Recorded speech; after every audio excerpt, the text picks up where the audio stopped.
surge in boats has put Lampedusa not for the first time in the crosshairs of European political debate. What's not up for argument, this tiny island can't cope. Thousands of new arrivals have overwhelmed a reception centre built for 680. Basic needs are going unmet. 3 good days I haven't eaten, and I've seen some people 4 good days they haven't eaten anything. What I want is, to get me out of this prison. I call this place prison. It's just like prison. For most, nights here are spent in the open, days seeking whatever help there is. Even to get a little bit of bread has been difficult. This is not good. It's been 5 days we have been saying, please help us get out of this place. And yet more still come, hundreds on Saturday alone. Lampedusa is less than 150 kilometres from the Tunisian coast and has become the main sea route from North Africa into Europe. This spike being blamed partly on calm weather, partly on troubled negotiations between the EU and Tunisia. Lampedusa libera! Free Lampedusa, shouts the island's deputy mayor, saying the residents are tired and want to return to a life based on tourism and fishing. The state is putting us in a position where we have to leave our own island. If they build another camp or prison or they keep immigration uncontrolled, then it's the end for us. For a prime minister voted into power on promises of solving the migration issue, the chaos in Lampedusa is both a problem and an opportunity. I have written to the President of the European Commission to ask her to come with me to Lampedusa to personally realise the gravity of the situation we face and to immediately accelerate the implementation of the agreement with Tunisia by transferring the agreed resources. Ursula von der Leyen will be here on Sunday along with Giorgia Meloni, but it's far from clear exactly how much of what she wants Italy's Prime Minister will get. One demand almost certainly well out of reach, the idea of an EU naval blockade that would prevent migrant boats from reaching these shores. Some of the pressure is being relieved. Transfers to the mainland were continuing even through Saturday night. But this remains another in Lampedusa's long history of migration emergencies. The imperative is on the Italian and EU leaderships to find a solution. So the refugee crisis in Europe is totally getting out of hand. In fact, just in a few days, Italy alone has received thousands of refugees.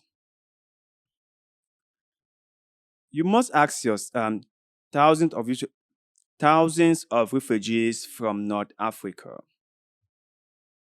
They are crossing from Tunisia into the Italian island.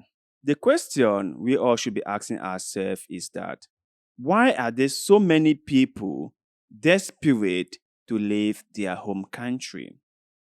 Why are there so many people risking their lives just to get abroad? Why? And there's just one simple answer: economic hardship.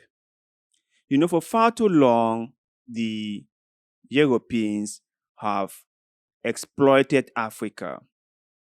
They have taken almost everything away from Africa. They come in, they exploit our minerals, our resources, and they use it to build their countries. Why will the Africans have nothing to live on? That is why many Africans are now saying that since you guys have exploited our continent and have used our resources to build your countries, we are going to come over to enjoy from what you have built. And it's but fair. Since you came to our countries and you took away all our belongings, no problem. We are going to go to your country and enjoy the things you stole from us. That is just fair game. So I believe that the best way for the European Union is to create economic incentives in these countries in Africa. Most of the times, all what they do is to invest in security measures. Like, for example, pay the security forces in Libya to keep people away from crossing. And I think a couple of months ago, they had a huge deal with the government of Tunisia to stop migrants or refugees from crossing. That is just what they do. But if you ask yourself, they have been doing this for many years now. Has it worked out? Has this method deterred people from crossing? Because to the best of my knowledge, people have always found a way to cross. So this just goes to tell you that the security measures they've put in place have not really worked out. So maybe, just maybe, they should try something different. They should try investing in economic measures in those countries. For example, create factories in Africa.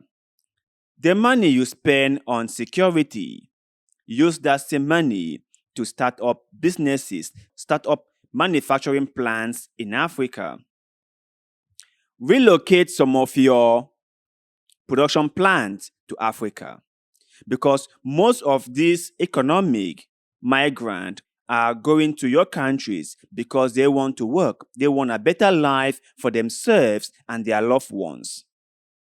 So if some of those your factories were located in Africa, I don't think these people will risk their lives just to get abroad. I don't think so. They would rather stay in their home countries and work there. But as you guys have decided to just use Africa as a place where you get your raw minerals and then abandon it when you've gotten it, so will the Africans cross the Atlantic Ocean to meet you in your home countries. You will have to deal with them. You will just have to deal with them. So my brothers and sisters, I have just one advice for you guys. Any one of you who think that you can stomach the pain and struggle that goes with traveling to Europe through the Sahara Desert and the Atlantic Ocean, do so if you think it's good for you. But remember, that road is very dangerous. It's super dangerous. And the fact that you cross into Europe doesn't mean you've succeeded. There is still so many things for you to get it right. There are hundreds, if not thousands, of refugees in Europe who have nothing to do. Do not think for a second that as soon as you cross over to Italy or Spain or France, then everything just get like, hooray. That's not how things work. But you guys out there, share your thoughts and opinions with us in the comment section below. What, in your own opinion, is the root cause of this migrant crisis? Do you think that if the European Union divert some of these funds that they are investing in security system into economic measures, that might help reduce the number of people crossing into Europe? Is Europe responsible for this migrant crisis? And should they be responsible, or should they fix this problem? Or should the Africans fix it themselves? Share your thoughts and opinions in the comment section below, because like always, we love hearing what you have to say. And also, don't forget to like this video, share this video, follow our Facebook page, and most importantly, subscribe to this channel, because little bit of good way, like the one you're doing just now, help us a lot, and we shall forever be grateful to you. So thank you very much for doing just that. And like always, see you in the next one.